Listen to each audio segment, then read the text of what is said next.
Ugh.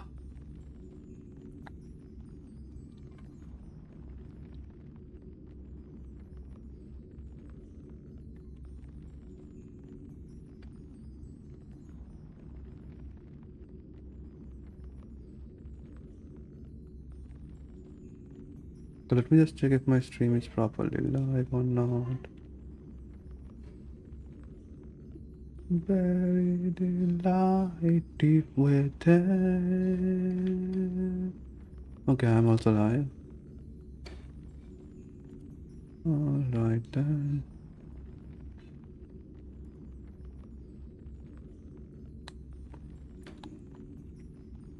Alright then.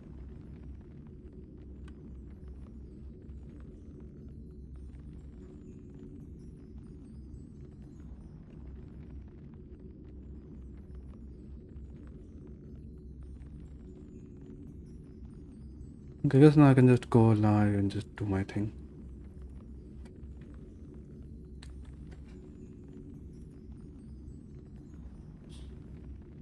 Oh, I missed that dream.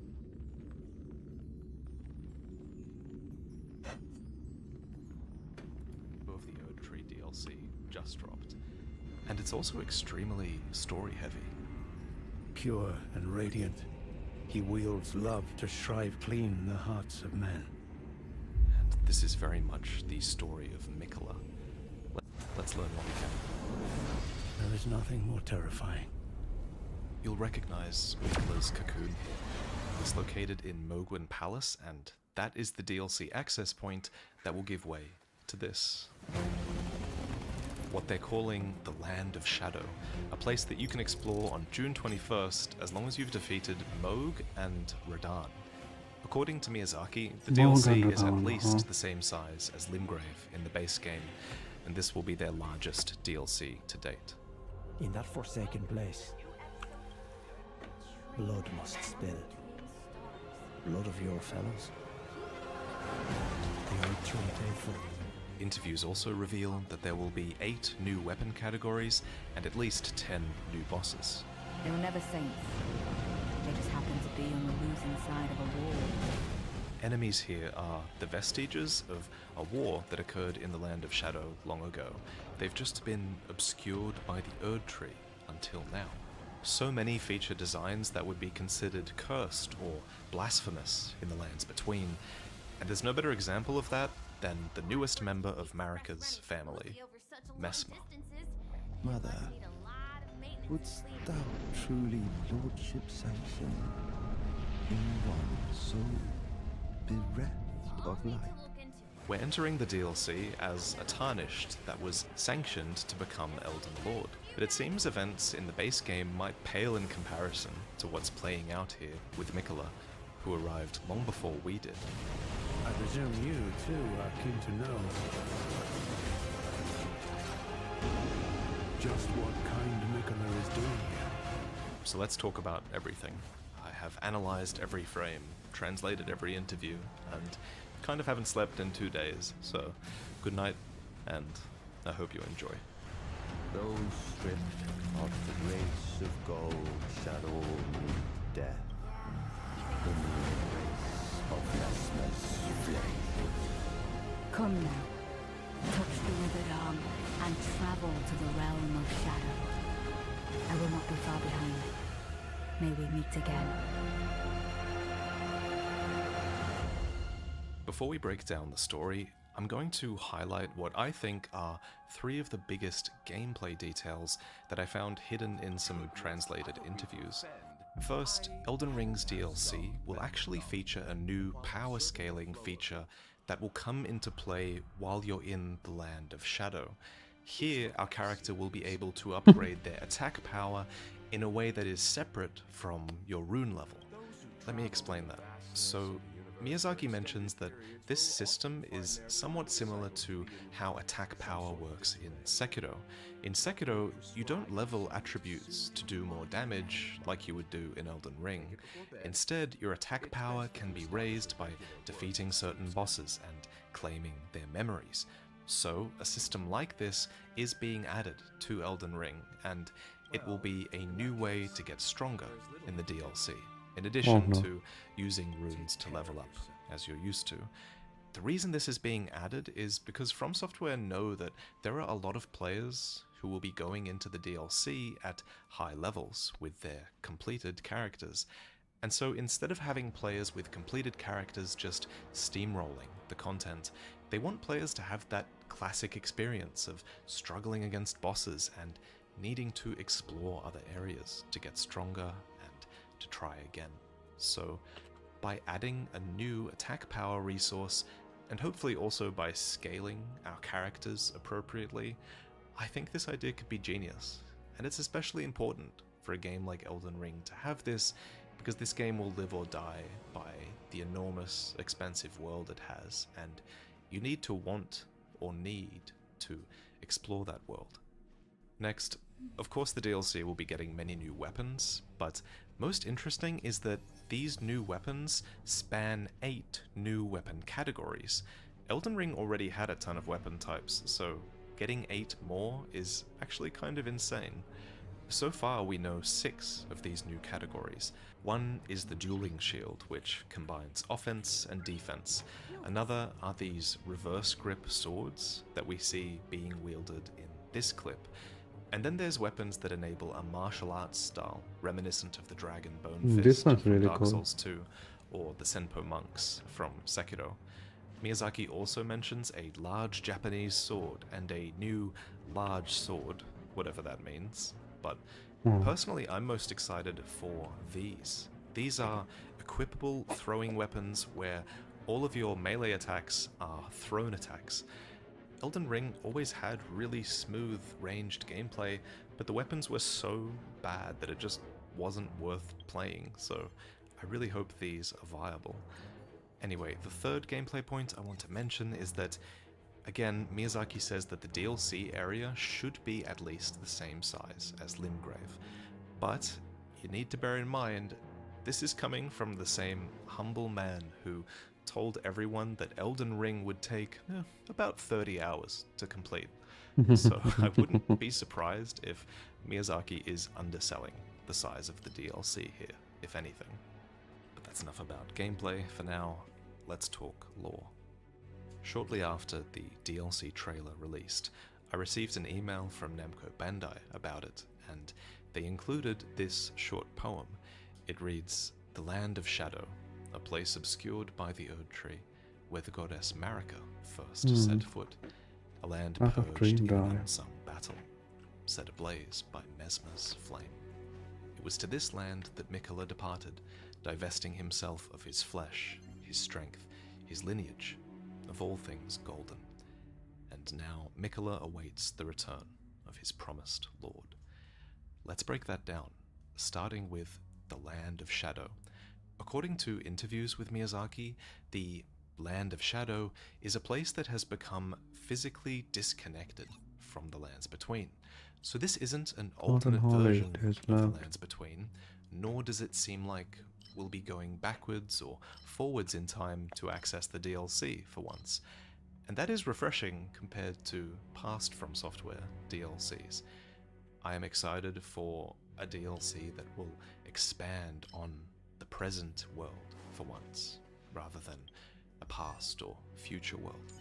That said, if anything, the Land of Shadow will definitely contain many remnants of the past, as it is a place obscured by the Erd Tree, where the goddess Marika first set foot.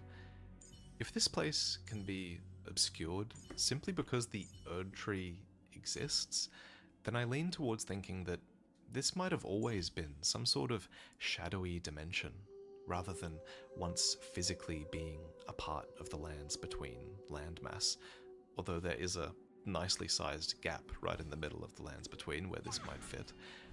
But I think the Erd Tree does generate a ton of light, so the idea of a Land of Shadow being obscured by the Erd Tree kind of makes a lot of sense.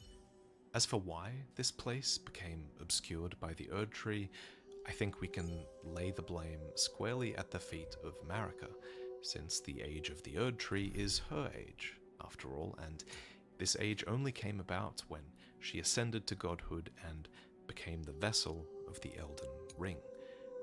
the biggest part that's always been missing from Marika's story is what happened before she became a god. And the Shadow of the Erd Tree seems to hide the answers to that exact question, since the poem calls the Land of Shadow the place where the goddess Marika first set foot. Marika setting foot in this place before setting foot in the lands between makes a lot of sense, because we've always known that Marika isn't from the lands between. She's a part of the Numen race, and the Numen are said to have come from outside the lands between. The character creator calls the Numen supposed descendants of denizens of another world, so either this other world is the Land of Shadow and Marika originates from there, or Marika comes from somewhere outside the lands between the Relics, and everything outside seems the Land of okay. Shadow, but simply set foot in the Land of Shadow before venturing to the lands between. Either interpretation could be true at this point, I think. At any rate, it seems like the Land of Shadows is extremely important to Marika's past. Miyazaki drops a huge detail on that note, stating that the Land of Shadows is the place where Marika became a god, and the Golden Tree was born. I can't wait for the DLC to elaborate on those circumstances. When Marika did claim the Elden Ring, her most significant act was removing the Rune of Death from it. Afterwards, many previous cultures of death were rendered obsolete, as souls were now supposed to return to the Erd Tree. So, if souls started to return to the Erd Tree, where they were presumably reborn, where were souls going before that? Now, this is just speculation, but is it possible souls once went to the Land of Shadow? Could the Land of Shadow once have been a sort of afterlife? As evidence for this claim, consider that A. Miquella only managed to depart to the Land of Shadow when he divested himself of his grace and his flesh, so his death led to him being here. Next, trailer dialogue that one we explains think that of. those stripped of the grace of gold shall all meet death in the embrace of Messmer's flame. So those who are stripped of the grace of gold have to meet death in this place. And the last bit of evidence for this speculation is that there already is a shadowy realm of death alluded to in Elden Ring lore, called the Helfen.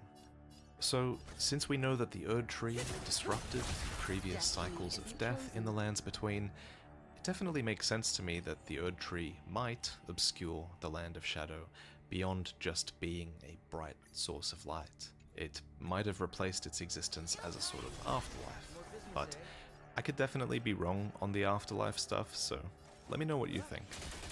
At any rate, the Land of Shadow has now become relevant again, for the Tarnished have found a way to enter this forsaken place. The poem goes on to read, "A land purged in an unsung battle, set ablaze by Messmer's flame." I interpret this as the land was purged in an unsung battle, and then it was set ablaze by Messmer's flame. These seem to be two separate things. So first, let's talk about the war, the unsung battle.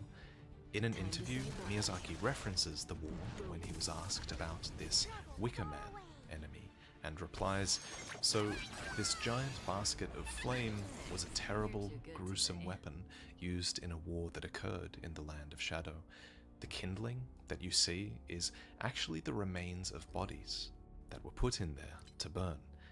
As for whose enemies were put inside the Wicker Man, I'd wager that it was Marika's enemies, since she's the one who came out victorious as a god, and with the Golden Tree as well.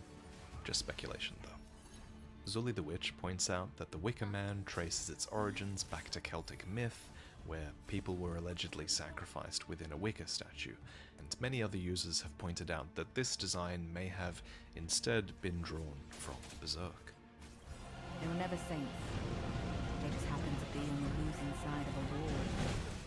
If you look closely, you can actually see a mane of red hair attached around a face on the Wicker Man's upper thighs. red hair like this is referenced in the giant's red braid, which reads, "Every giant is red of hair," and Radagon was said to have despised his own red locks.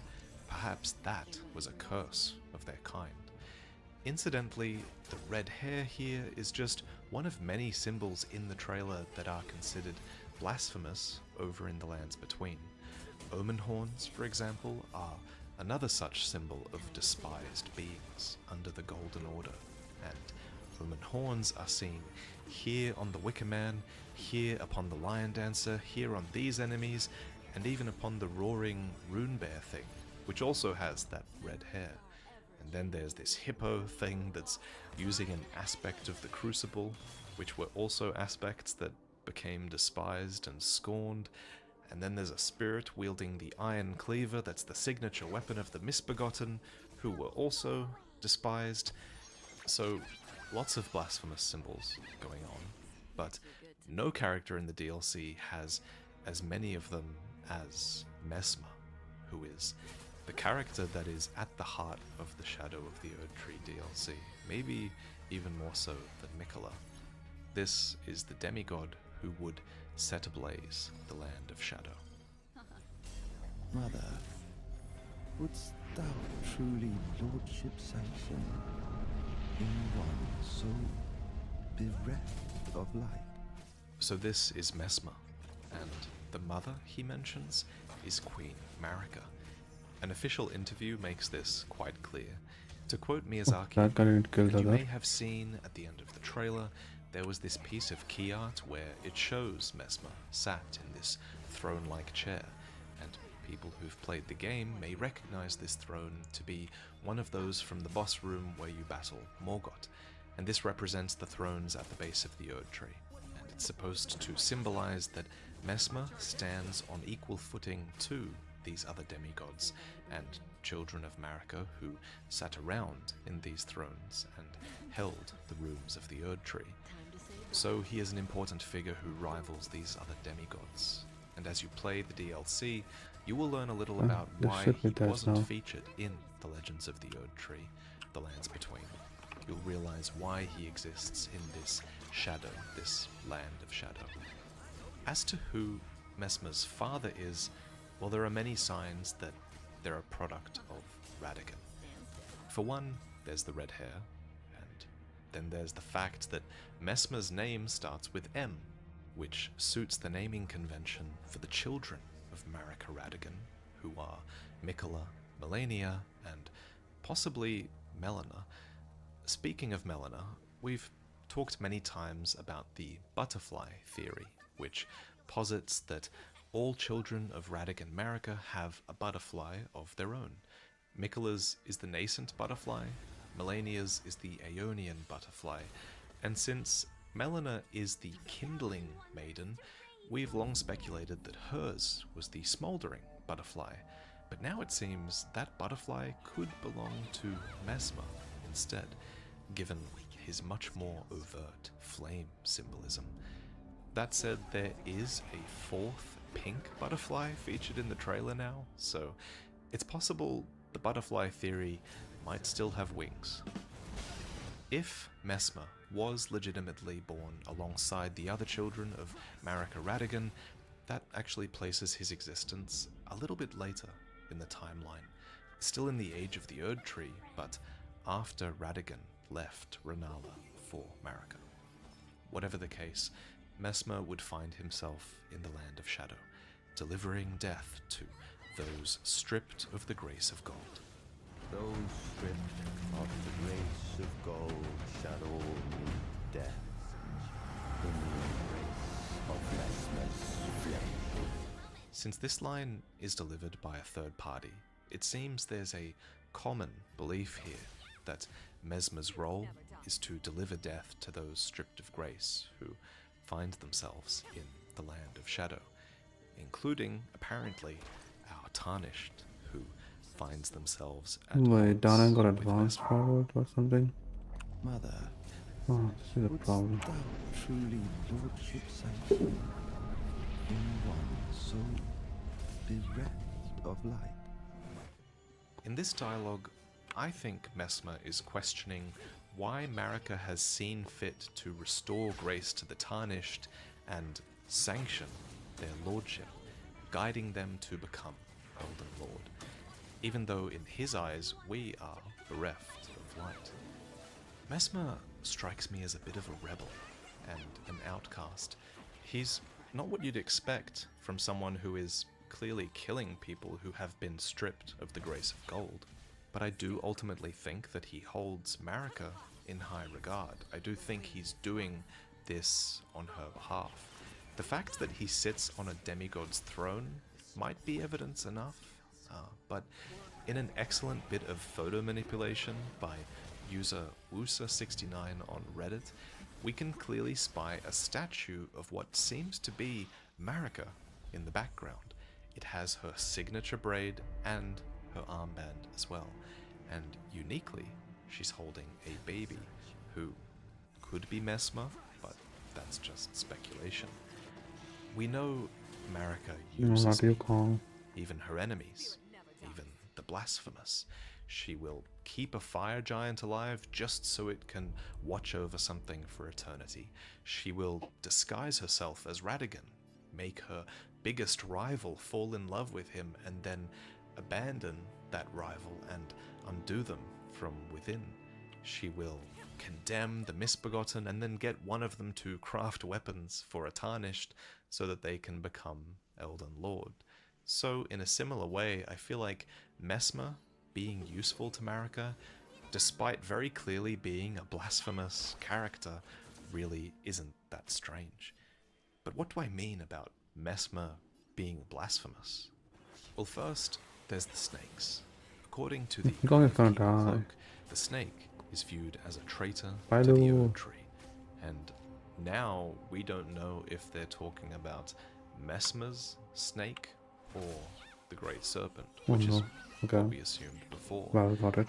Whatever the case, there's no way that Messmer's snakes would be looked upon favorably by the Golden Order. In the Erd Tree Colosseums, for example, the audience delighted in seeing the bronze snakes on the armor of the gladiators be beaten and battered. And then there's Messmer's usage of flame. According to the Spark Aromatic, fire was prohibited to those who served the Erd Tree. And while this rule was forgotten as the war drew ever on, I do think Messmer might have some links to the flame of the Fell God, if I had to guess. He's got the red hair, and snakes do appear on the Giant's Flame Forge in the mountaintops, but I'll admit these connections are pretty shaky. We don't know exactly what kind of flame Messmer is using just yet. Lastly, Messmer clearly has a connection to Dragon Communion, which is also something that's frowned upon. Dragon Communion is the abhorrent act of consuming the hearts of dragons to commune with the ancient dragons and become more like them. According to the Magma Worm's Scale Sword, Dragon Communion is a grave transgression for which many partakers were cursed to crawl on their bellies as shadows of their former selves. As evidence for Messmer's communion, his one good eye is yellow and slitted, which is a clear symptom of consuming the dragon hearts that even our Tarnished gets afflicted with. And, not to mention, his winged armor looks a lot like the Drake Knight set, which is a set that labels the Drake Knights as partakers of communion. Then there's this symbol on the box art, and even the fire he conjures that looks a little bit like the Dragon Communion seal, but it's not a one-to-one match. And then serpents themselves are considered imperfect dragons, in Dark Souls lore at least, and Messmer's serpents are sprouting draconic wings, so there could be something there.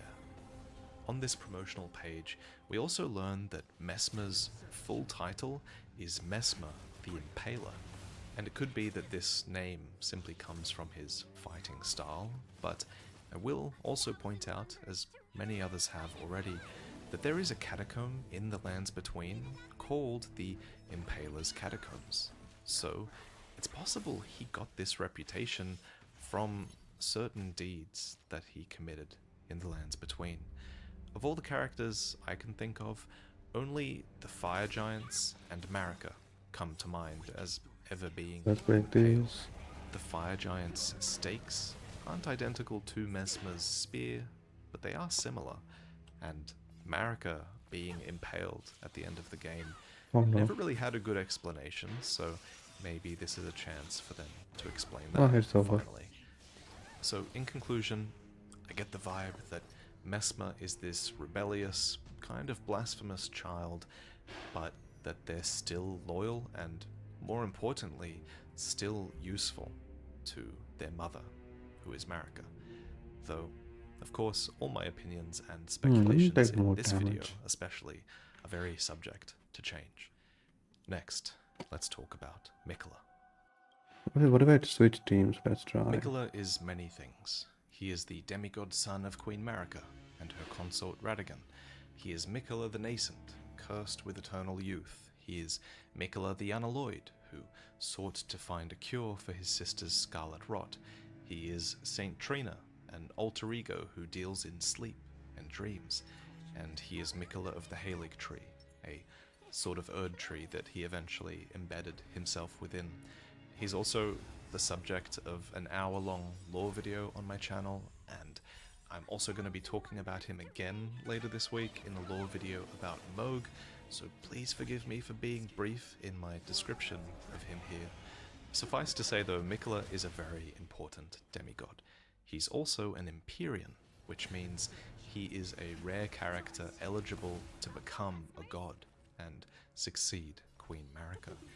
Additionally, his sister says that he is the Yeah, most definitely. fearsome Empyrean of No, all, quantum. and that he possesses the wisdom, the allure of a god. It's this allure that has led to his fate in the base game, which is to say, he appears to be dead at the hands of Mohg, who is Miquella's demigod half-brother. Mohg ripped Miquella's cocoon out of the Halig tree and abducted him.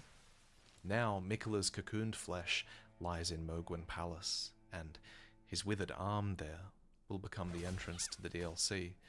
Miyazaki elaborates on this point, stating that Miquella has traveled to the Land of Shadow for his own reasons, and it's up to the player to follow in his footsteps, as many other NPCs also have before you. The poem reads, "It was to this land that Miquella departed, divesting himself of his flesh, his strength, his lineage, of all things golden." The fact that Miquella has divested himself of his flesh reminds me a lot of Rani, who slays her own flesh intentionally in order to free her from the control of the two fingers. Through his own death, it seems, he has departed to the Land of Shadow, though now he is without his strength. He's also likely divested himself from his great rune, which is probably this one, seen here, which takes the same shape as this emote you get for pre-ordering, which Shit. is called Ring of Miquella. So all of this should explain why he needs you. The poem continues, and now Miquella awaits the return of his promised lord. If I had to guess where we're ultimately headed, it would be the castle here, right beneath the shadow of the Erd tree. Here, an ark is catching the bounty of the Erd tree, just like the rune arcs do. And the sky above is enwreathed by these ethereal cloth tapestries. According to Miyazaki, these tapestries are a veil, and they are a symbol of the Land of Shadows being hidden from the world outside. And speaking of veils, the Black Knives are assassins that are invisible due to their concealing veils, and we have a talisman that is a part of those veils, put together from dark cloth with a lustrous sheen that completely hides the wearer's presence. Earlier, Quantum. we talked about how Marika was likely responsible for the Land of Shadow being concealed Oh, no. or veiled, and according to the Black Knife armor, the Black Knives are rumored to be Numen who had close ties with Marika herself. So maybe we're already starting to understand the nature of this veil.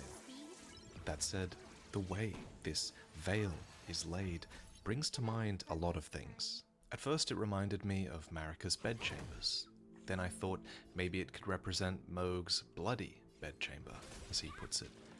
Or it could even represent the Baldachins of the Deathbed Companions, which, according to the Baldachin's blessings, are hidden temples in the guise of a bedchamber. This could represent Miquella's long-awaited rebirth, or maybe his eternal nascence. It could even represent the fact that he is Saint Trina, an alter ego that has to do with sleep and dreams. So many things. Speaking of Saint Trina, though, there's a brief shot of a masked character who looks like they're sleeping in a purple swamp. The droopy flowers in the background might be Saint Trina's lilies, and the purple haze of this swampy area definitely gives off sleep effect vibes. You might recall when Ranni first meets with you in Elden Ring, she does so amidst a mist, which has put Kale and his donkey to sleep nearby. And the more I think about it, the more I think this encounter might have to do with Miquella. In this moment, Ranni gives you the spirit calling bell and 3 wolves, which she says are from Torrent's former master. And considering we see what looks to be Miquella riding Torrent here in the Land of Shadow, I think we can reason that Torrent is Miquella's steed, and thus that Miquella has given you gifts via Ranni and favored you ever since the very beginning of the game. But the rabbit hole goes deeper, because Melina is the one who gives you Torrent's whistle at the start of the game. And since we've now learned that Torrent was likely in the Land of Shadow with Miquella, does that mean that Melina would have ventured to the Land of Shadow to retrieve Torrent from Miquella at some point? Remember, Melina's origins are largely unresolved in Elden Ring, so I really hope we learn more about her story in this place. The fact that she might have traveled to a land that's enwreathed in Messmer's flame might also explain why she's burned and bodiless, but now I'm just engaging in unhinged speculation, and these theories might have got out of hand. But let me do unhinged speculation on one more thing, and I want to draw your attention to the fact that we've learned that it's necessary to kill Radahn to access the DLC. That's curious. It seems to hint that his death is essential for events in the Land of Shadow to make sense. Logically, this would be related to the meteor shower that happens after you kill him, right? Because it's in this moment that the fate in the night sky is suddenly let free. What do I do? Perhaps Malenia was even chasing this world state where fate is freed from the night sky, and maybe she was sent here to kill Radahn on behalf of Miquella when she fought him all those years ago. What's crazy is we still don't know why Malenia fought Radahn, so hopefully we get an answer for that as well. And of course, most of you won't have to worry about killing Radahn, as your characters are likely already at the end of the story. And speaking of the end of the story, Miyazaki's recent interview reveals that they don't currently have plans to make a second DLC for Elden Ring, so whatever ending that's coming with Miquella might be the final one. But that doesn't necessarily mean that it's shaping up to be a good ending with Miquella. Pure and radiant, he wields love to shrive clean the hearts of men. There is nothing more terrifying. To shrive is to hear confession, to assign penance and absolve someone. Sounds like a pretty harrowing process, and that is a perfect match for Miquella, who is described as both benevolent and fearsome. This is that ominous love of Miquella, which is a really unique vibe, and I'm very excited to see where things will go. Believe it or not, I've still got a lot of the trailer to break down, but first I'd like to finally how do I not have this E6 This is the harta. Shadow of the Great Tree, Anyway. a unique displate design that I wanted to create where you can flip it upside down and get a completely different perspective. There's two prints in one here. So this way, it's the giant tree with roots snaking through the city below in the second half. But put the other way, it's a city with the trees of the underworld holding up the world. This is all made possible thanks to Displate's innovative magnet system, where prints can be easily stuck onto walls in whatever orientation you'd like without damaging your walls at all. If you get in quick, you can get this print for 22% off with the link below, and if you add any other prints to that order, you'll get 33% off everything, no matter what else you add to your cart. I have a whole set of other prints that you can browse on my page, or you can even get official Elden Ring prints on Displate. So I'll leave a link to all of that in the description as well. Thank you for supporting my videos with any purchases you make. Let me quickfire some observations at you before I go, since there's a lot I couldn't quite This fit isn't into the good. previous parts of the video. First, this is my favorite enemy design in the trailer. Its body is actually made up of 3 or 4 robed humanoid beings, and they're all coordinating together to puppeteer this beast, just like the traditional lion dances from Chinese culture. It's amazingly inspired. According to Miyazaki, there was a culture that existed before the Golden Tree, and the lion dancer is derived from that culture. Next up, this character who sits alone in a room filled with debris. Quelaag over on YouTube has acutely noted that they look very much like the scholar who appears upon the Carrion inverted statue, which is a key item given to you by Rani during her questline. The area they appear in seems to also feature the many bird cages of Raya Lucaria, Wow, so 14k. it's exciting to see that we might be learning more about some of the Glintstone sorcerers. Next, this character wears the deep navy hood of expatriated royalty, and the hood was gifted to those who saw the guidance of grace, who then departed on missions to faraway lands, from which they would never return. They cast a completely new spell type, and in the background we see lion statues with omen horns, and the fact that these lions with omen horns are venerated might suggest that this was from a time when horns were seen as signifiers of the divine and not symbols of ill omen. Also, I was so excited to see this player cast these golden wings. We have many aspects of the Crucible spells, but we could never cast the wings, which until this point were only able to be utilized by the Crucible Knights. And I don't think that's the only new Crucible spell we're getting access to. A new screenshot shows the Tarnished using these golden porcupine spines, the same ones utilized by this deformed hippo enemy after it charges, and the sound it makes is just like a Crucible spell. But I wonder if this pot thrown by the player character is a Let's find spell some relics. or a consumable or a weapon art. Speaking of new screenshots, I want to know the story behind this guy. I will protect him with my life. It seems like he appears in this same field of blue flowers, which, if you look carefully, has that grave that has a hole in it that you find in Morn's castle. There's also, of course, this red dancer character. There are a couple of dancer characters in Elden Ring, so maybe she's related to that. Oh, and I also adore the design on this guy who is attempting this impossible task of wrenching a sort of spinal golden ribcage through a hole in his skull. Interested to see what happens after that. And if you look closely at his robes, you'll notice he's actually the same character as the man in this portrait at another point in the trailer. So there's clearly a story here, especially if they're worthy of a portrait, right?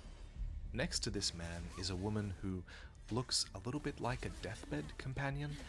The origins of the deathbed companions were alluded to in the base game, so it seems kind of fitting that we might explore those origins further in the Land of Shadow, but who knows.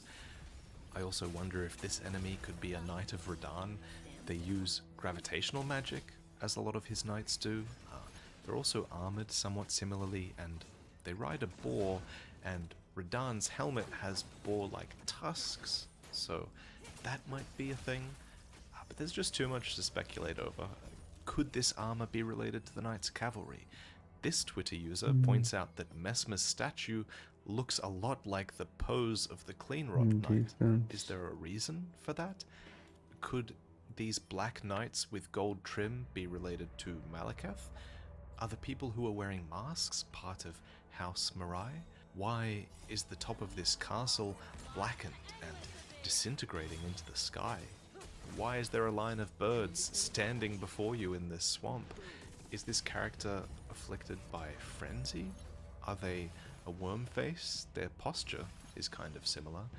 Are we getting Runebear communion spells?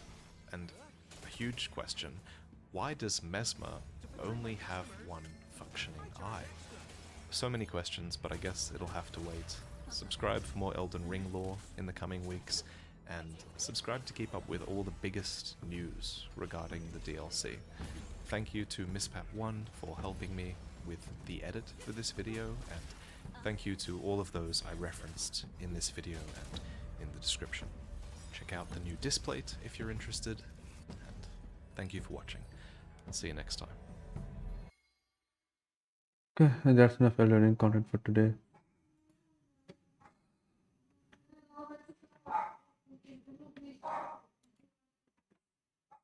I'll just play some music now.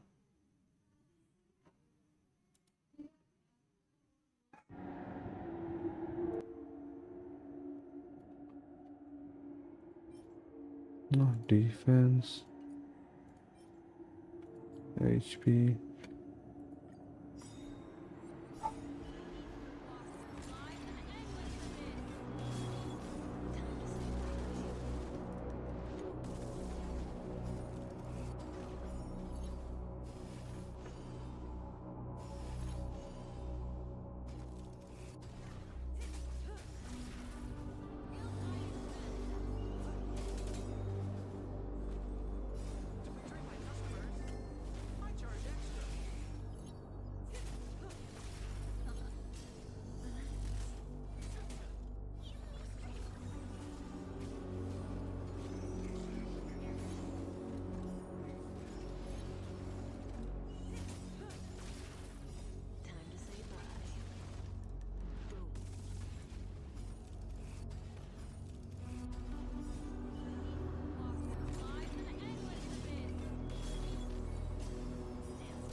Healing boost not needed.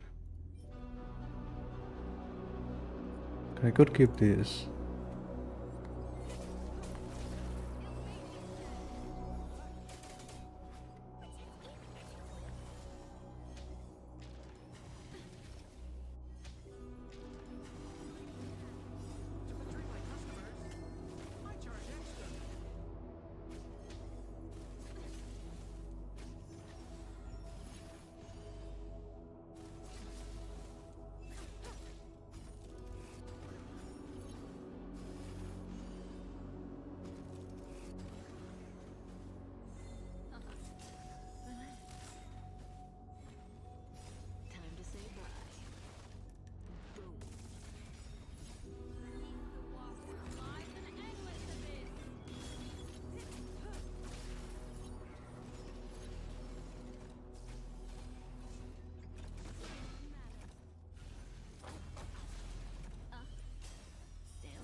This hoe is just too good.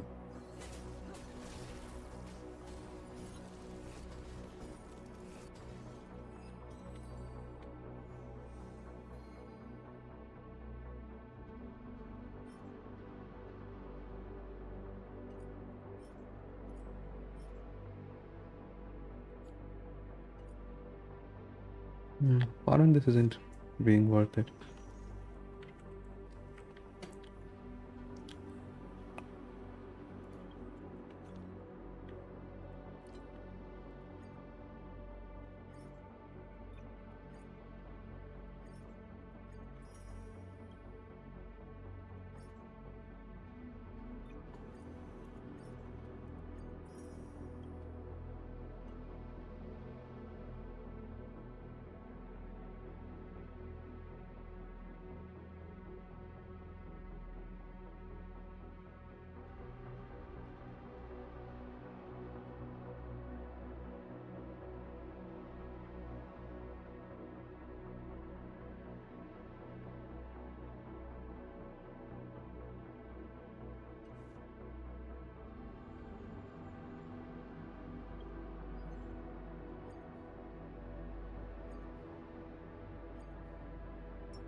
And there's pure fiction that's not done yet.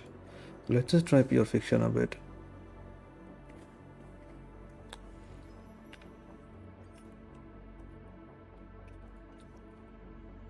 Okay. Need to get 3 stars basically.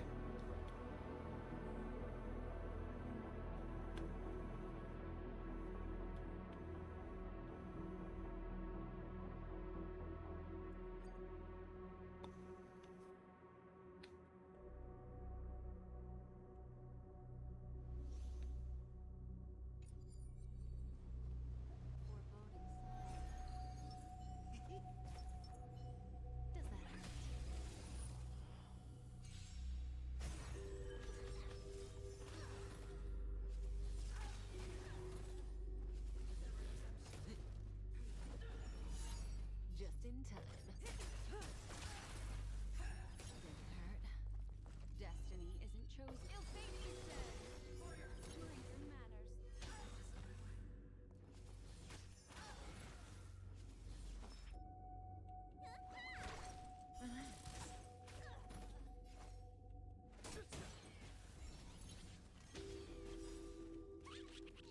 Memories of beneath the water lies an endless abyss.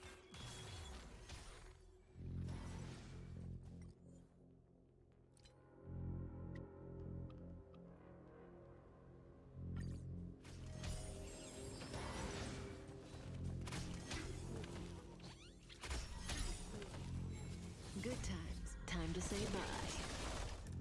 Boom.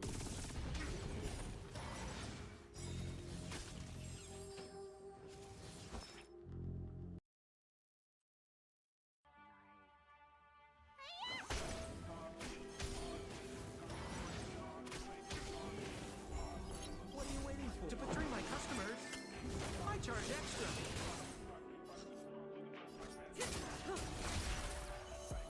Ill tidings manifest.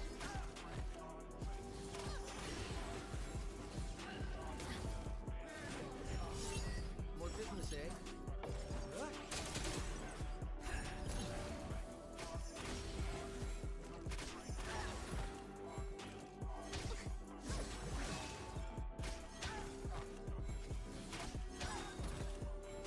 Memories beneath the water lies an endless abyss.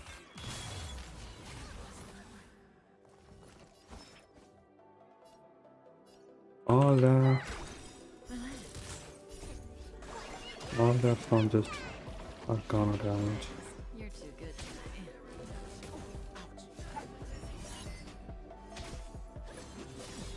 What are you waiting for? To betray my customers? I charge extra. May as well kill 'em all. Good times. Time to say bye. Boom.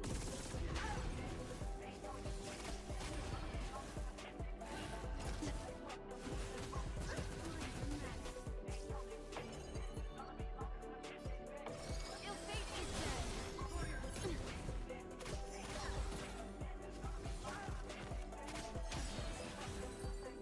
Okay, this one's my lower.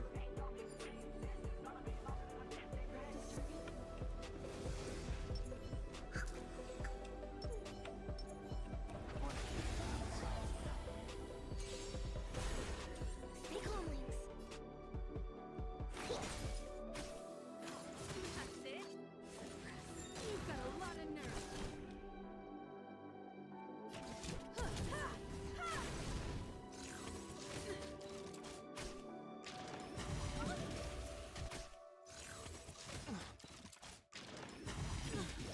Ready to lose your? You can fight it or rock with it. You won't get away.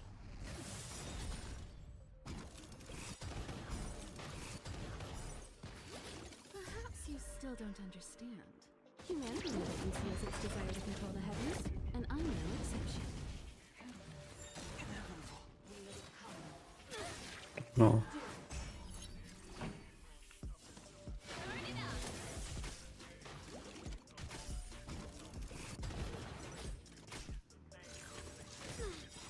It's trouble.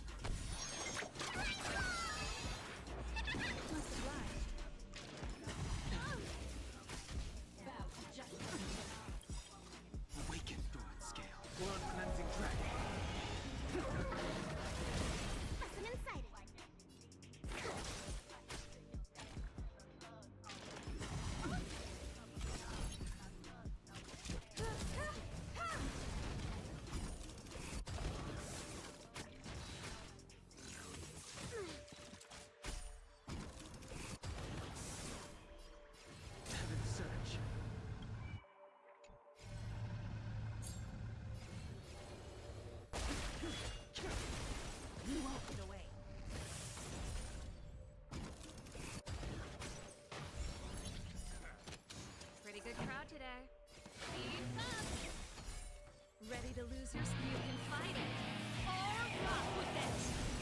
You won't get away.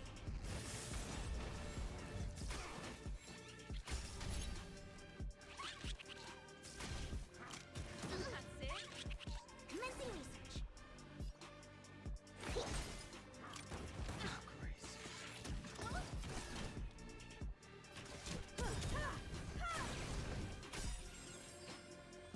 Perhaps you still don't understand. Humanity never conceals its desire to control the heavens, and I'm no exception.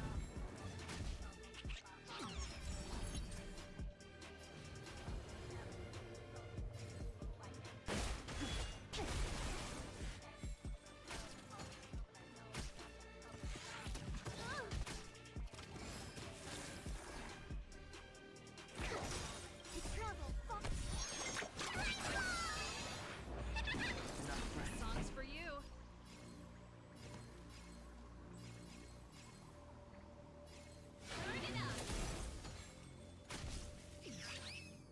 I'll try to run away, Saj.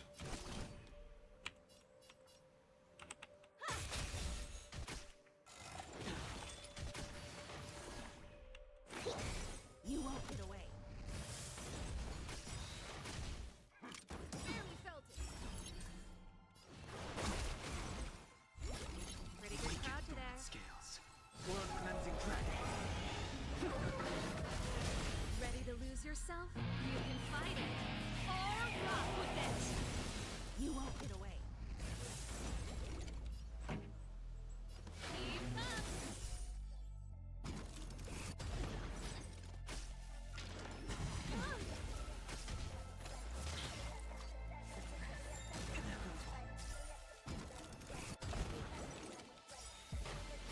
Ready to lose yourself? You can fight it or rock with it. You won't get away.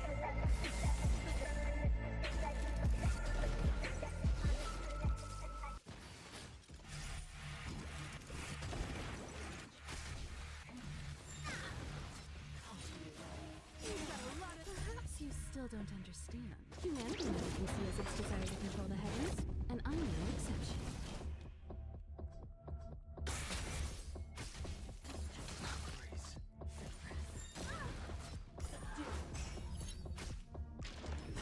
That's it.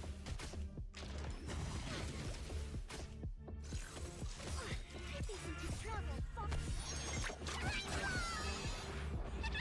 oblige. That's it.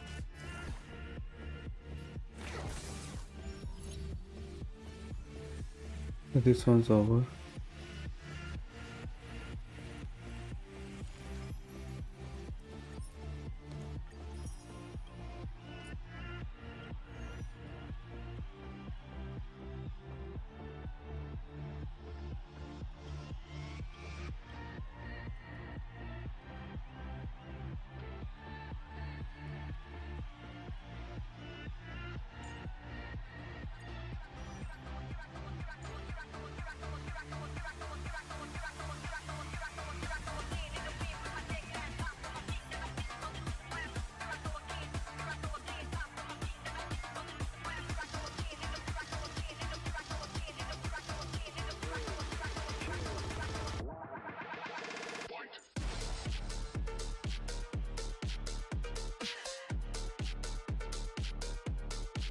Who's I take?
Oh no. Since I have his plasma ultimate in time. Okay, at least the fake is here.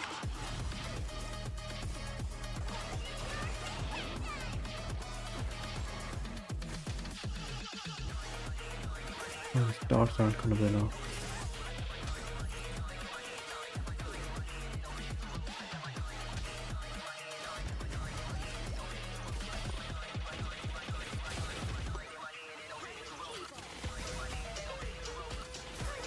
Viral patch.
Okay, the lance forward did good.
Alright.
Yeah, I'm needed. And I'm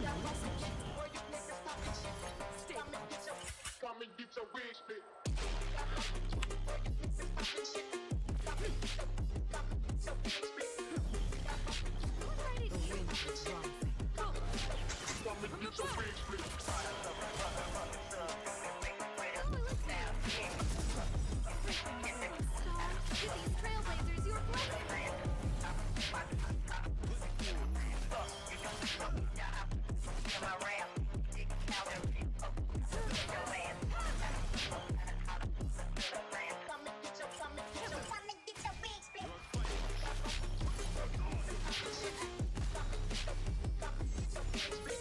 Oh, my Asta is in danger.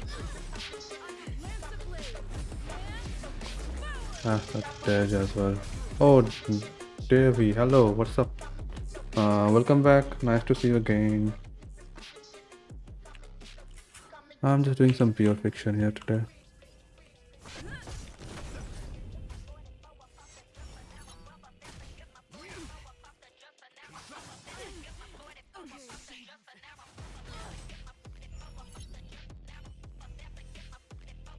Okay, still not 60k. Anyway. Hello. Yeah, I'm doing great. How are you? I'm just doing some pure fiction today. You know, this game mode where you have to kind of use an AoE character to do most of the damage. That one. I'm just getting that one done. I need to level up Himeko a little bit. You're doing good? That's great. So what's up? What's up with Star Rail? How far have you gotten with Evil Danang, right? Yeah. So you're leveling him and all right. New edition, I can upgrade. I think I should focus on upgrading Herta.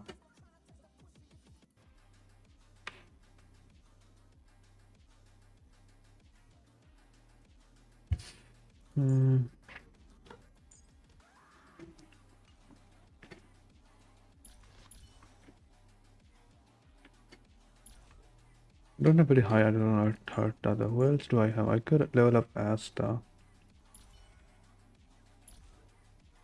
Oh, nice, nice. Well, glad to hear that. I guess I'm gonna level up Asta here. Not quite sure.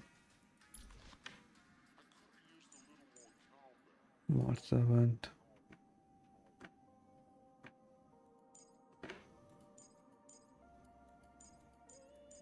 Because Serval is also kind of really good for pure fiction.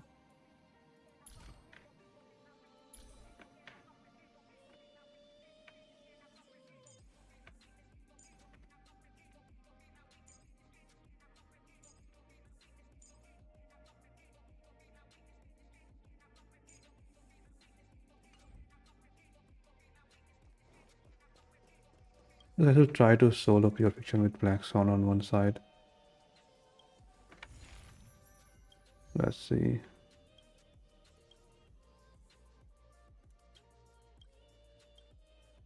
Let's take Black Swan here with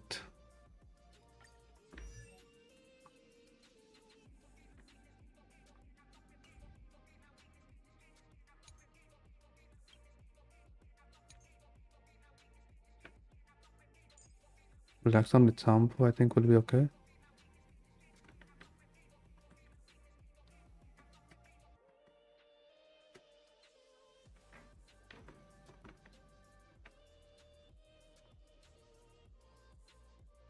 Maybe Silver Wolf. Okay, not Silver Wolf. You're still doing the teams. Oh, right. Yeah, you have to build like 2 teams. Yeah, first just build 1 team. I have one DOT team that does quite fine, but yeah, I need to focus on my Danheng's team. My Danheng team isn't doing that good, unfortunately.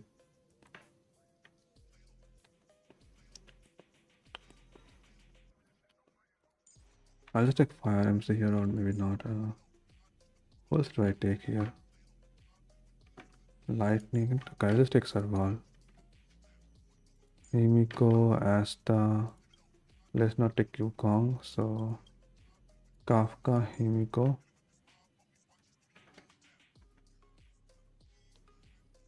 Maybe Tingyun, I don't know.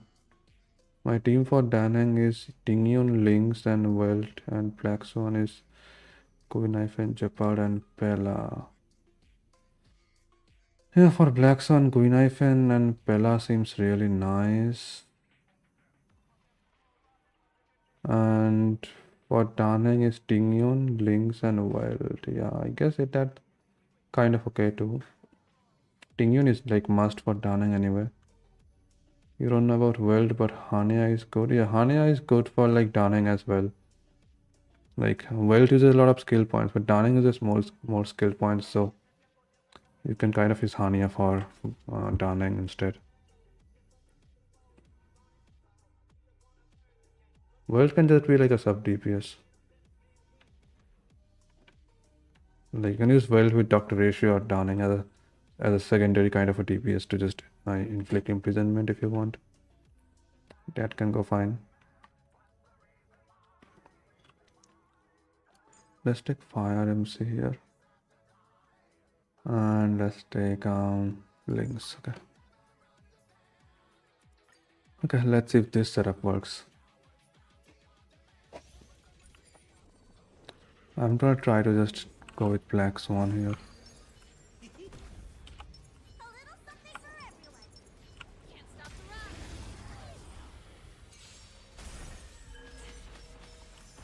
Black Swan should be able to just do most of the damage on your fiction. Black Swan's really good in this mode.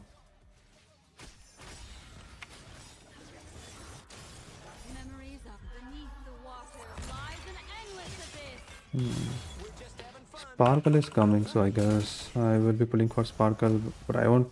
Like I don't have enough resources allocated for Sparkle, so I'll give it a try. Pretty good crowd today.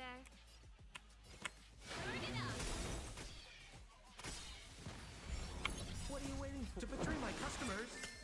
I charge extra. Most of my funds are gonna go for Acheron. Ready to lose your you can fight it or rock with it.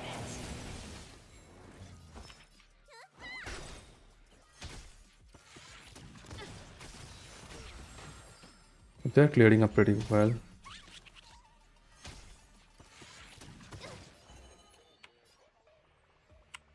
tidings manifest.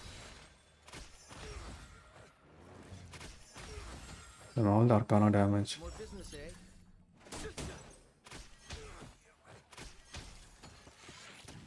Let me tend your wounds. I want Jingyuan, but I'm scared I maybe lose him. You can try to win the 50-50, but yeah, Jingyuan is coming with Sparkle, right?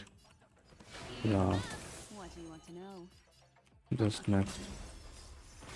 That's gonna be quite a hard choice. I mean, since you have Danang already, you can kind of just use Danang and not worry about Jingyuan. And just pull for Sparkle. Beneath the water lies an endless abyss. But if you really want to play Jingyuan, then go for it, I guess. You can build Jingyuan with Tingyun as well. So pretty much the same thing. Jingyuan likes having energy. So Jingyuan, Tingyun, you can give him more speed with Asta, or you can just use Hania as well. But Jingyuan doesn't need that many skill points, so I guess Jingyuan with Welt will also be kind of good. Because you can slow down the enemies. But Welt does drains a lot of skill points, so that's another problem. Ready to lose your you can fight it or rock with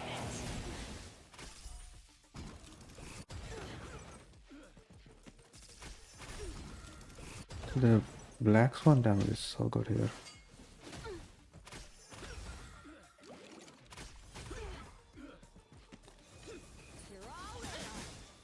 I'm just warming up.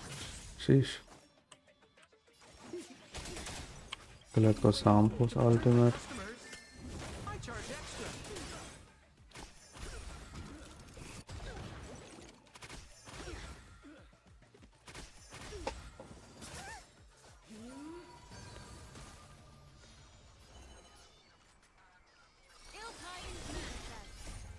Beneath the water lies an endless. Alright, let's see. I think this one will be over soon.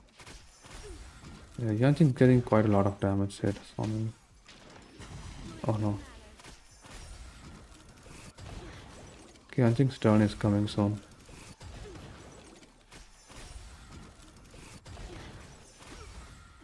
All this explosion, Yanqing might just die from the rock. Okay, 1%. So it's pretty much over now. It does the ultimate, so Serval kind of dies. Revived by Baidu. And then okay. There's the end. Now hopefully this side will go well because with Kafka here with Himiko, let's see how well it works. Also Argenti doesn't have lightning weakness. I could have brought Silver Kafka is so strong. Oh my god. Yeah, Kafka is like the strongest dot unit basically. Like not like strongest in terms of damage. Because Black Swan's like the strongest in terms of damage, but Kafka is just like she has dot detonation much more into her kit, so she can enable the damage to be done much more. Yeah, Kafka is like pretty much must have if you wanna like get into dots, but not needed. You have Black Swan, you can just build her with Green Eye and it should be pretty good. But yeah, Black Swan with Kafka is really good.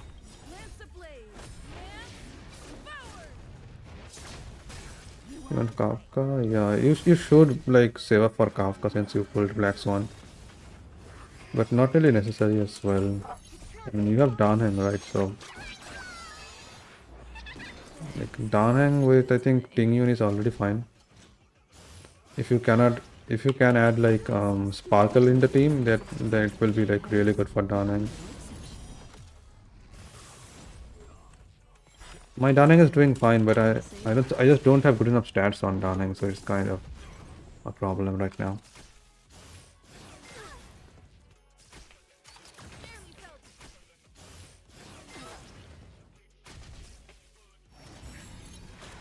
So this guy's getting the big damage coming up. There is still Kafka and Himiko's turn left.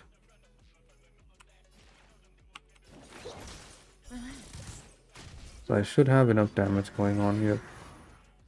Let's see. Okay, this one dead. Okay, now I just have to clear these. Okay, they are getting some good DOT. Still not dead. Okay, ult. Quickly ult. Okay, there's the follow-up. And this should be... Okay, this guy still has his turn.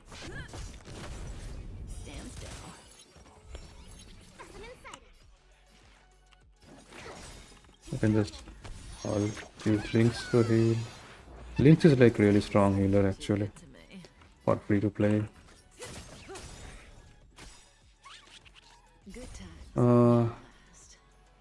Hey, what's up? Ellen VTuber? Yeah. Welcome to the stream. Nice to meet you. Your model is very cool. Thanks. Actually, it's not really like a custom-made model. It's just a model I got from Booth. It's kind of a free model. Like, not really free, but pretty basic model. But thanks. If you want, I can just send you the link for the model if you are interested in the artist as well. Okay, there's some break effects. Okay, another follow-up. Whoa, another follow-up. Nice. Okay. There's 4 enemies with fire weakness. Again 3 break. A 4th one.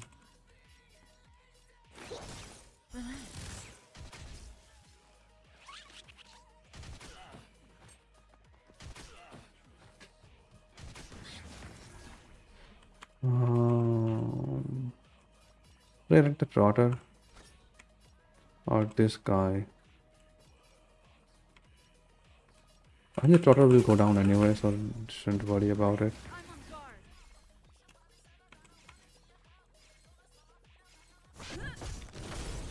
Stand still. This guy didn't take much damage at all. For you.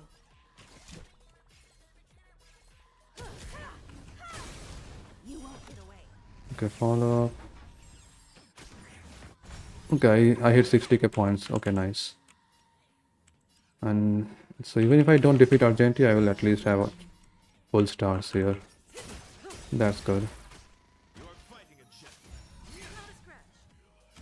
Okay, if I can make Argenti attack Fire MC all the time, I mean, Fire MC is kind of in a position where Argenti should hit Fire MC most of the time, so I should get that burn on him. Okay, there goes one. Break this one, not this one. Good times. Time to say bye. Boom. Sheesh.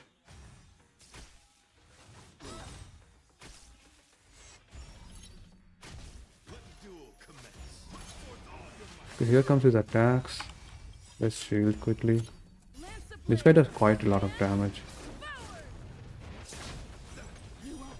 Okay, break, follow up. You won't get away. Another follow up, really? Damn. Okay, how many of these has fire weakness? Okay, heal, links, heal. Okay, I already got a damage boost now. Even big of a problem. This one gives damage boost, right? And what is this one? Honored, spear tip, shield.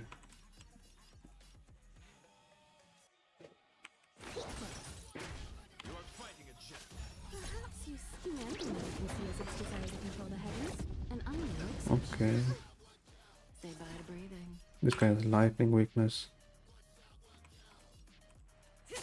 But I'll just use ult to kill that one. Barrier.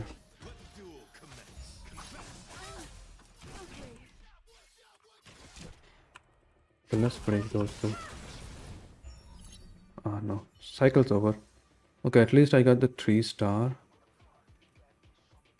So this should be clear, right? Okay, all are 3 stars. This one is 69k, nice.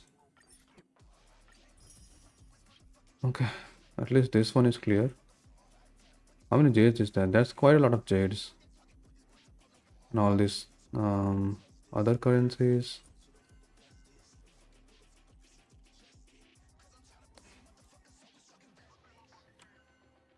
Alright, so pure fiction is done. I'm just stuck at memory of chaos now.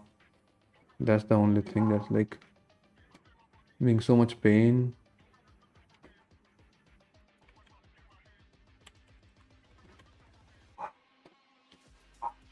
That's just okay. I'll see if I can do something about the memory of chaos.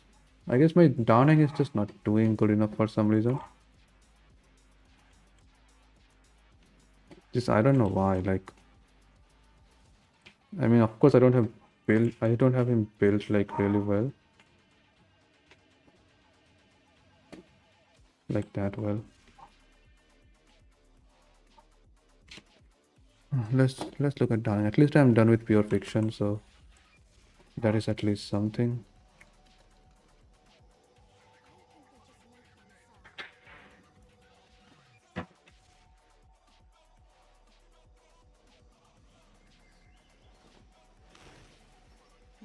I should change the music a bit. This music is a little too intense.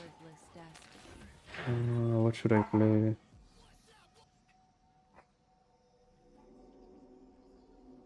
Foam? No. Let's play some chill music. Alright. Alright. Pure fiction is done. Let's take a look at Danheng. So let's go to my friends. Who's a Danheng haver? Miori collecting husband and wife was in progress. Is Miori streaming right now? I wonder. I guess she streams around this time.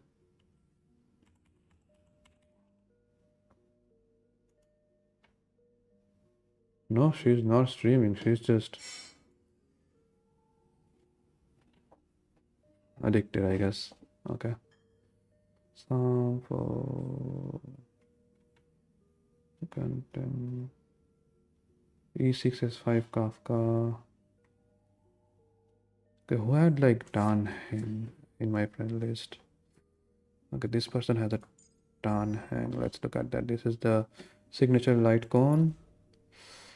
Noirlons, and okay, they are using a kind of a dual set. So this one for imaginary and this one for attack increase. So overall 3k attack, 3.3k, 173 crit damage and 72% crit rate. Okay, I'm really lacking in crit damage. So where is the crit damage coming from? Is it this? Basically I need to get the crit damage, right? Okay, let me check other characters, other builds. This person also has a Danheng built up. Signature light cone. Hi, I'm back. Sorry, I was looking for Han. No problem. I mean, you're free to go from the stream anytime and come back anytime, to be honest. You're looking for Hania builds? Okay. I actually don't have Hania, so I have no idea. I haven't actually checked out what you build on her, but I guess you just build speed and stuff. Probably because like she doesn't really do that much damage. I think I saw someone like doing damage with Hania as well. People just build DPS characters sometimes. I don't have the artifact for speed. I see. Yeah, it can take a lot of time, and actually not really a lot of time. It's mostly about luck to get that artifact. If you get lucky, you will get one. Like you just keep farming, at least. I'm poor. No, it's not really about that. Like you just keep farming the dungeons or the Graven of Corrosions for that relic, and you will probably get at least like I don't know, like at least try like 1 or 2 days. You will definitely get it by then. Speed boots are a little rare, so sometimes it can take a little bit of time. This one increases Weir's crit rate by 18%. When Weir uses basic attack, they will gain 1 stack of Dragon's Call lasting attack. It only gives crit rate, not crit damage. Okay, I'm just looking at some Danheng players over here. And what are they using?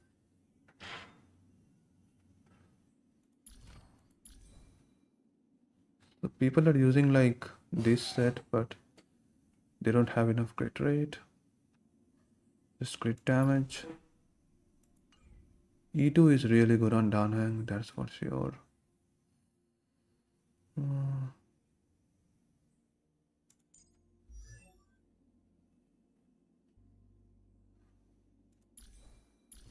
This one is doing inner Salsoto. So basically you have to use the one for Rudilent. You have to use Rudilent for that. Kazenoko, okay, accept.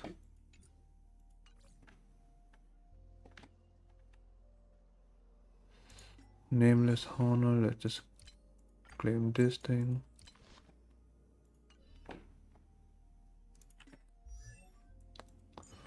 Basically my crit damage is way too low. This one gives me attack increase. Okay, this only gives me attack increase. I have, okay, so at my attack, defense, speed. How do I get the crit damage? I love to use other people's characters. Yeah, it's really helpful. It's very helpful. Like when you don't have a strong enough character to farm fast, or you can just use like someone else much stronger character. It's a good thing to do. They get some credits as well, so it's a nice feature pretty much.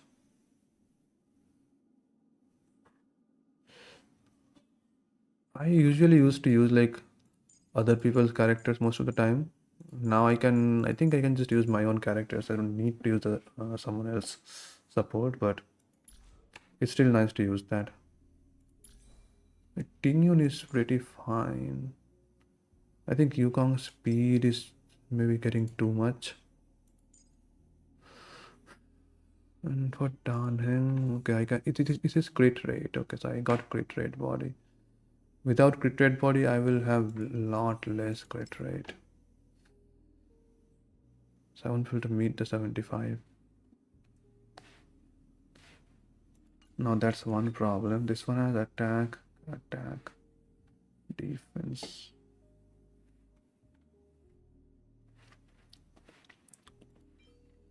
Affect hit rate, outgoing healing, affect hit rate.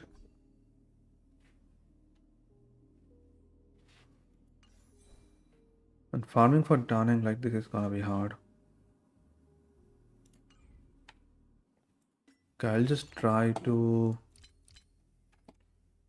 polch at least like 1 or 2 times. Hopefully I get lucky. Fu Xuan is so good. I love using her so much. I need her back like did you have Fu Xuan in some of your other account or something? Like Fu Xuan, yeah, I think Fu Xuan isn't coming anytime soon, but you can just pull for adventuring if you want. Like adventuring is probably gonna be like a pretty good option too.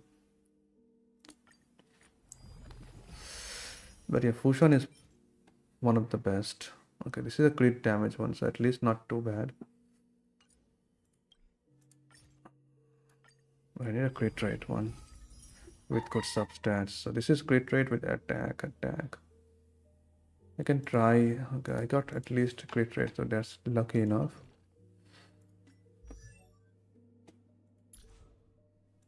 Oh no, why am I here? Okay, now let's look at the crit rate one that I had. The one I have currently, this one has attack percent, HP, defense percent, so it's bad that way. This one has crit rate, auto hand, okay, it gets effective. So this is also gonna be not that good. Never mind. So I need to find one with crit damage and crit rate and crit damage basically. Crit rate with crit damage. Okay, this one. Okay, so this is a musketeer.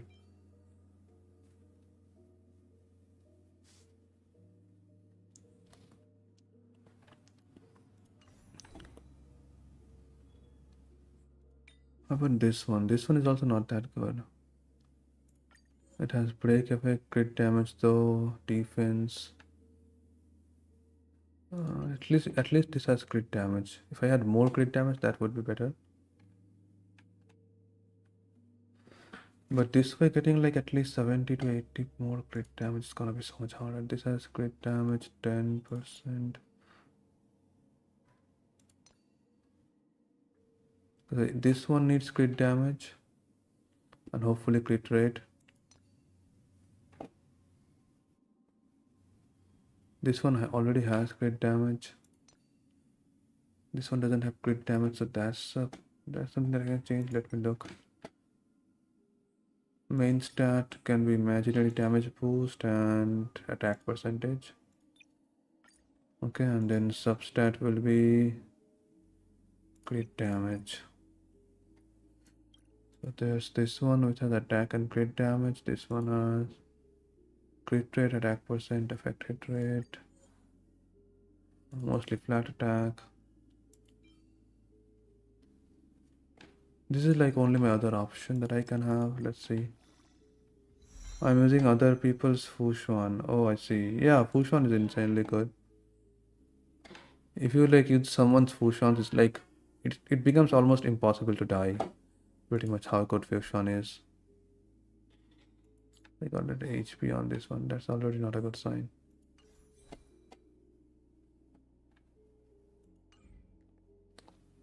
Okay, I guess there's just too much to grind on Danheng. I'll just leave it for now. I also need to finish the simulated universe. I'll just do it some other day. I can do them tomorrow if I at some point. Now I guess I will just Dragon Shadow, Calyx Golden. Okay, I'll just finish like the light cone ones. So I need to upgrade the light cone, so I'll just do that. Let me add, I guess I'll add Hertha, or I don't know. Let's add a healer just to be safe. This Ho-Ho is like insanely good. I need to see what this Ho-Ho is built of. It's like E2 Ho-Ho, so E1 Divine Provision increases. Speed increases by 12%. That's already pretty damn good. And if ally is struck by a killing blow, ally will not be knocked down and their HP will be immediately restored by 50%. Ho is like so good.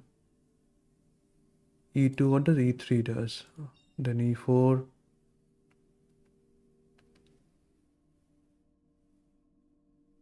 So healing output will be increased by a lot. Then another skill up, and then when healing target ally increases the total damage. Oh my god, then there's a 50% more damage dealt by 2 turns. Okay, so basically she is giving crit rate, she is giving speed boost, she is giving attack, and she is giving damage boost as well. Plus Pylo like recovery. And this character is so insane. It's like half Bronya, half Pylo combined.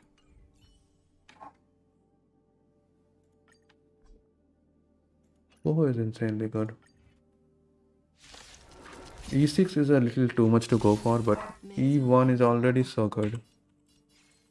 That extra speed boost is like super nice for dot teams. We're just having fun. What are you waiting for? To betray my customers? I charge extra.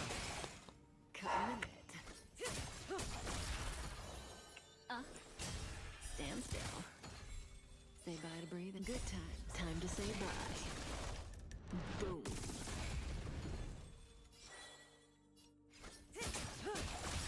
Destiny's Memories beneath the water lies an endless I heard E2 Danang is E2 Danang is insanely good, but you need skill points for him. Though he does get his own skill points as well, so time to say bye. I guess it doesn't matter that much. But yeah, E2 Danang is insanely good. You can use the 3 skill point attack, the Fulgurant Leap.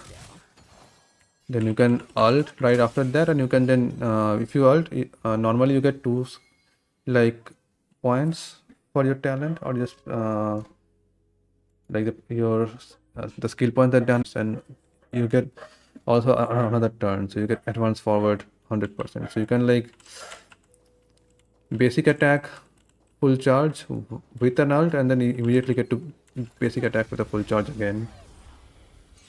So it kind of doubles your damage, like in burst, if you think about that way. But even without E2, Danang is really good, so it's not like it matters. ill fate is said.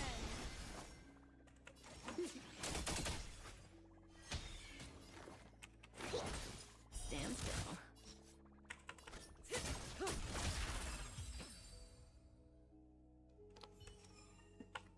Another precious memory to hold on to. Yeah. Huh. Yeah. Huh.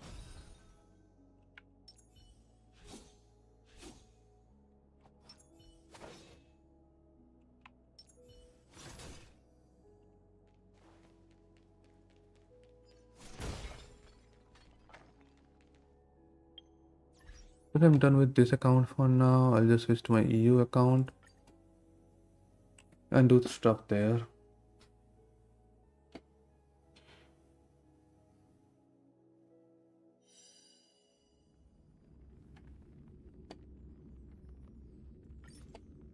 Europe. Okay, let's go to my Europe account. Yeah, I play on Asia and Europe. I used to just play on Asia, but then I decided to play on Europe as well, so I can like just more accounts mean I can like build more characters, try more stuff. Also have like add more people from different servers, so it's kind of good. And on this account, I actually have Fushuan. Fushuan, Jeopard. Yeah, on this account, I have Blair as well, Bronya, Welt. Yeah. Yes, I was building Doctor Ratio on this account. Attack, crit damage. This one has crit damage, speed, lots of speed. So everything's kind of done. And then you have like, okay, of course I don't have any advance on him. But my crit damage is really low. So I need a crit damage body here. Okay, so do I have a, okay, this has crit rate, crit damage, break effect. Okay, do I have a crit damage body? Oh my god, yeah, I mean you will probably feel like playing on a like different account as well at one point, because like you can only pull for so many characters on one account. So like if you want to pull for Jing Yuan but you do it on your current account, it won't be a good idea because you already have Dan Heng, right? So it's gonna be better if you like make a second account and then pull for Jing Yuan there where you don't have Dan Heng, so you kind of need Jing Yuan anyway. And then here you can like pull for Sparkle, so Sparkle is gonna go well with Dan Heng, that kind of stuff. You get to play more characters that way, I guess, as well. It doesn't really take that much time commitment because like on your second account you can just do the dailies and that's more than enough. And just doing the dailies does not take too much time. I'll just do the dailies for now. And I'll also farm for Dr. Ratio's gears. I need the crit damage body, so I'll farm for the crit damage body as well here. Support. Okay, I shouldn't take. Okay, let's go to my blade team. And I can take here like. What do I take? Jing Liu.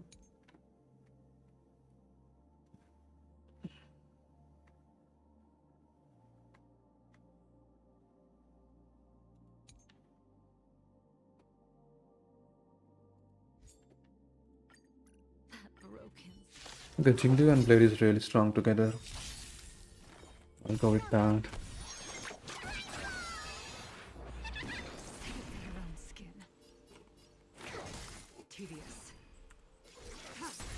You impede me. The fight is set. You'll pay for this. I have skill points, I'll let Jing Liu go forward. Break this guy.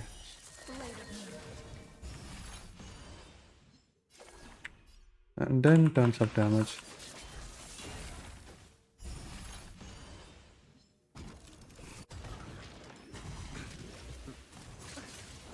Commencing research.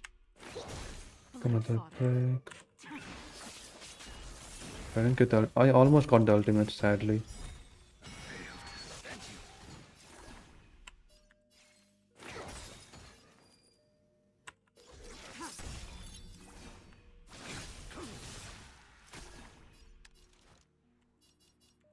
Lend me your strength. I will dispatch you. We've entered the So let's use the prawn world. guard and defense. Crush them. That paradise, savor it for me.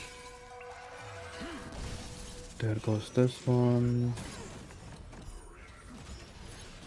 Okay, sanction mode. All will be revealed.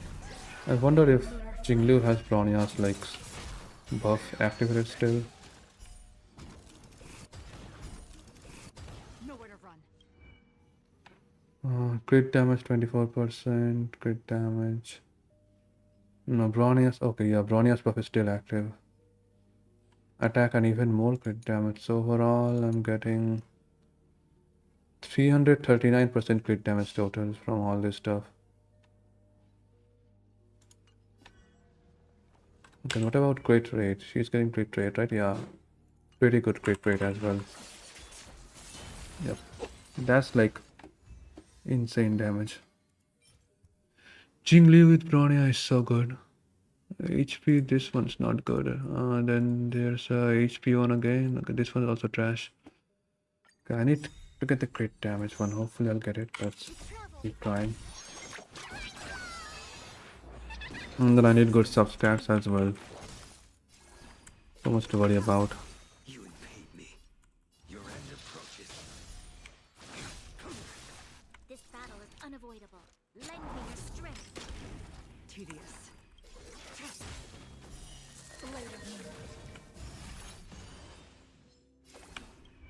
She has 249 crit rate by normally on this mode. With the crit, sorry, the crit damage actually, not crit rate. Specimen sighted. Blade fodder.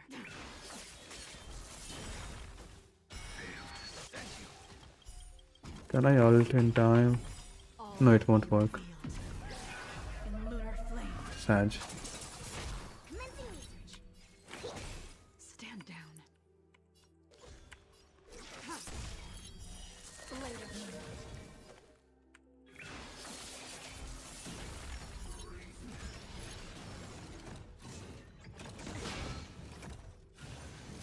Why are they attacking Bronya? What the hell? Anyway. Oh, Bronya's back already. I don't have skill points, so I'll just advance forward Blade. We've entered the storm. To guard and defend. Because Blade doesn't need to use skill point for attacking, so it will go well. Paradise, savor it fully. How much does Blade has right now?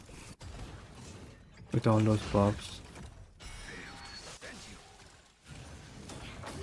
Oh no, Bronya dead. Big sad. But Bronya's buff is still active. Okay, so Blade has 187 with this buff. Jinglu has 314. I did get a crit damage body on Blade, I guess. Yeah. Don't have to heal anyone, just keep going.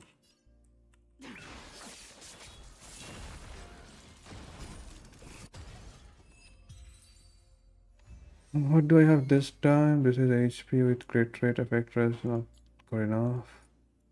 Might be this one is attack. Okay, this one's also not that good. Defense break effect. Okay, so again bad substats, so I'll let this go. Bronya is currently down. Okay, I need to heal Bronya.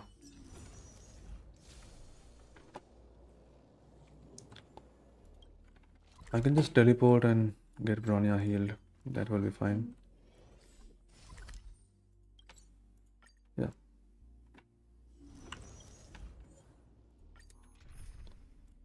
Okay, add Jingli again. That broken soul. Commencing research. To travel. I'm gonna use the ultimate for the speed boost only. Your own skin. You invade me. The fight is set. This battle is unavoidable. Lend me your strength.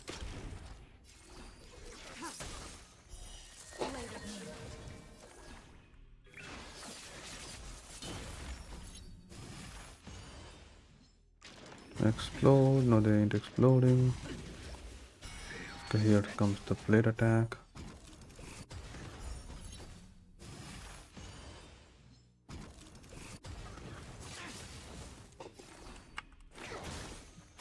Blade fodder. This battle is gonna be wasted.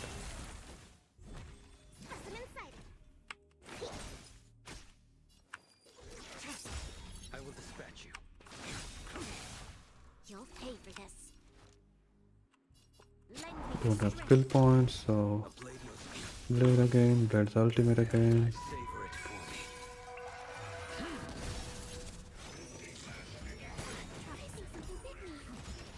Okay, follow-up attack coming.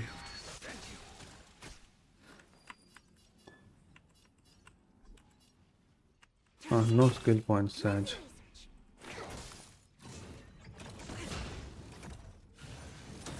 Oh no, Jindu died. Dispatch you. This battle is unavoidable. Lend me your strength. A blade knows no mercy. Your end approaches. We've entered the storm. To guard and defend. Crush them.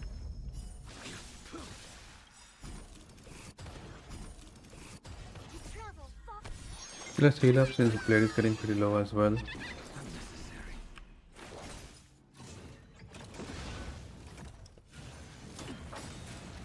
2 out of 5. Lend me your strength. 5 out of 5. Follow up. And okay, it's over.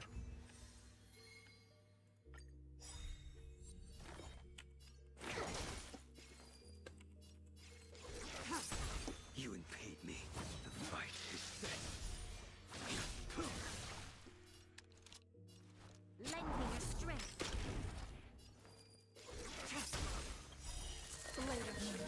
That parry Let's use the ult to heal blade. Blade fodder. Okay, let's kill beast.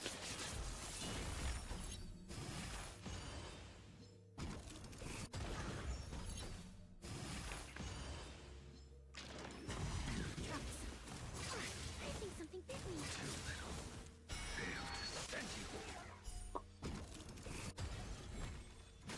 Commencing research. To travel far. Distance is timely. Okay, no ult, unfortunately. Lend me your strength. a blade knows no We've mercy. entered the storm.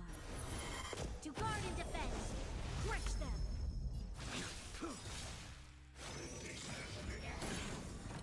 Yeah, this will be a follow-up attack as well.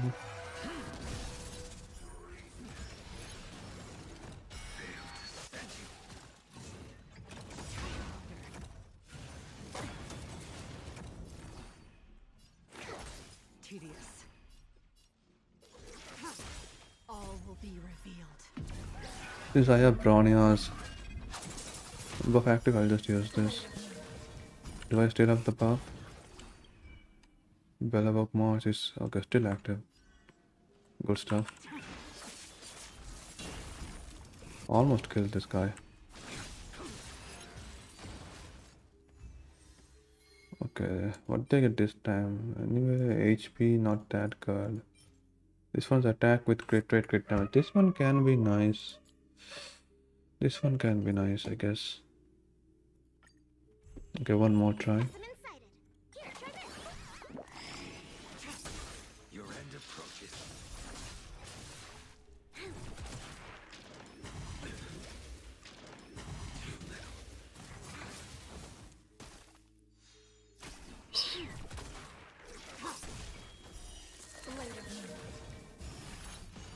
Okay, this will give player his follow-up.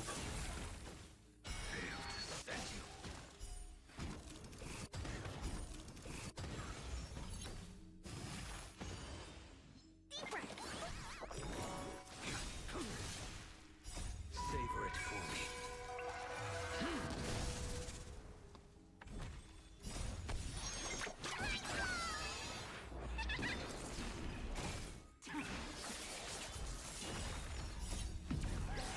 In lunar flame.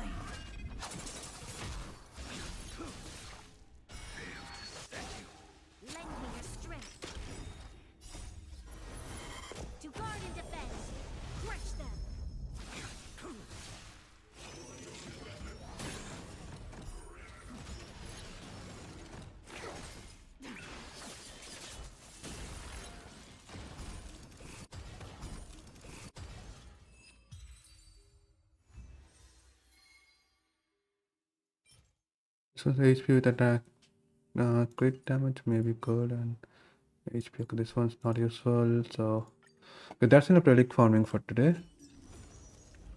Since relic farming is done,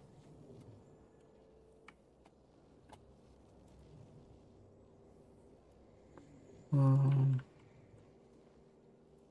I only got like one good thing, right? Let me check. Okay, I'm already using this speed boost. I won't be using the other one that I got. This one is attack with crit rate, effect hit rate. Okay. I got this one with attack, crit rate, and crit damage. This isn't gonna be good for Doctor Ratio though. This one is speed. So Ratio has this one with attack, crit rate, crit damage. Okay, I just need a crit rate body. Okay, maybe some other time I'll get it. Let me just at least like salvage the gears that I don't need. Quick select, discarded, and also okay, first salvage these ones, and then quick select sports star or below, and salvage these ones. Okay.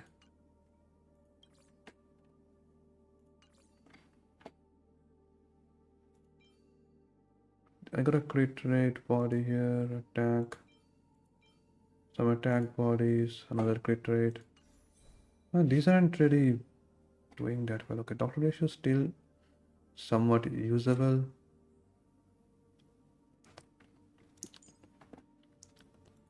But yeah, the crit rate is really low on this guy. I need at least like I guess 120% or more crit rate.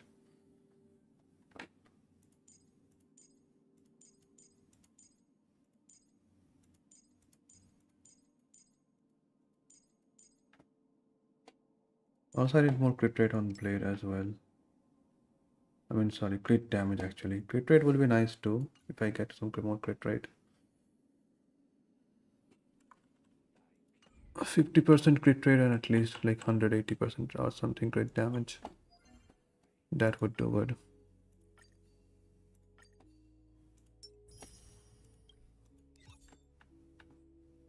But how do I even get those substats? It's all a substat grind. Okay, I'll grind these later. I still haven't done Simulated Universe. So I'll grind these by tomorrow, I guess. Each will consume 4, so 4, 4, 8.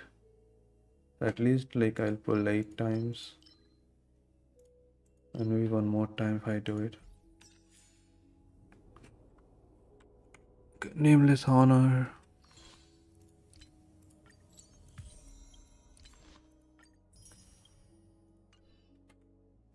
And then my saved amount.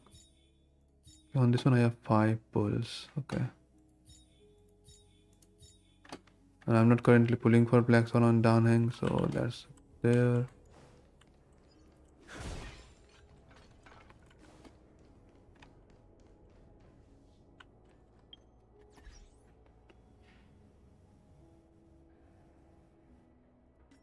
Oh, and I forgot the assignments.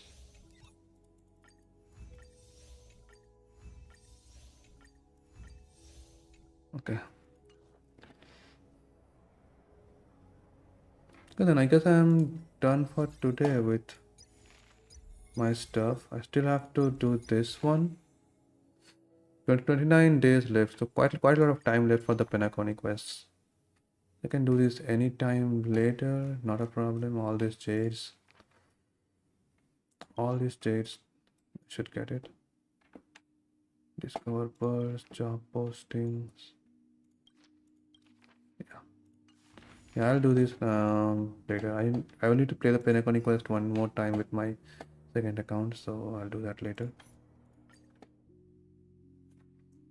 Okay, then I guess I'm done for today. Thanks for watching my stream, guys. And let me see if I can rate someone today. Let me see.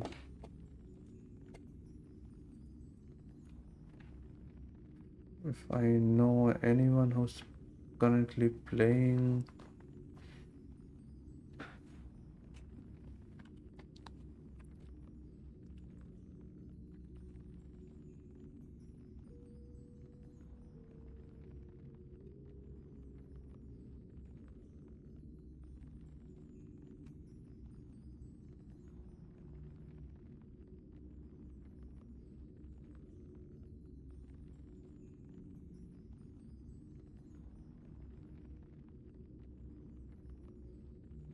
Who can I raid? I'm just looking.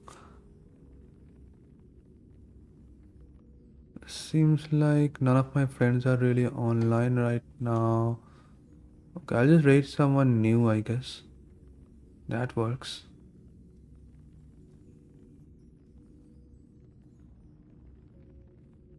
Let me just double check once this.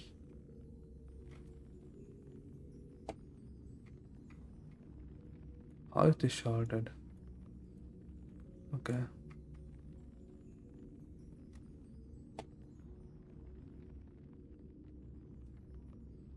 Okay, really no one I know is online right now.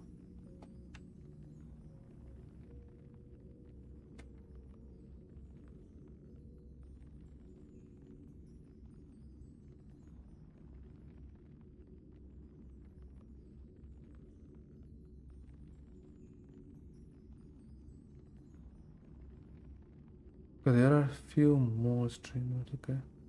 Okay, I'll rate someone new today then. Let's check this person out.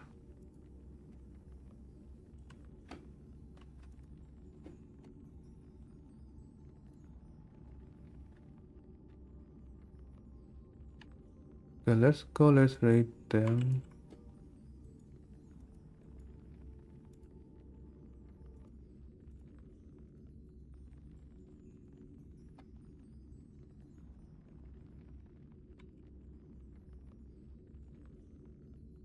Alright, thanks for watching my stream, guys. I'll be starting the raid and stream ends here for today. So, bye, guys. Thanks for watching. Take care and see you all tomorrow again around the same time.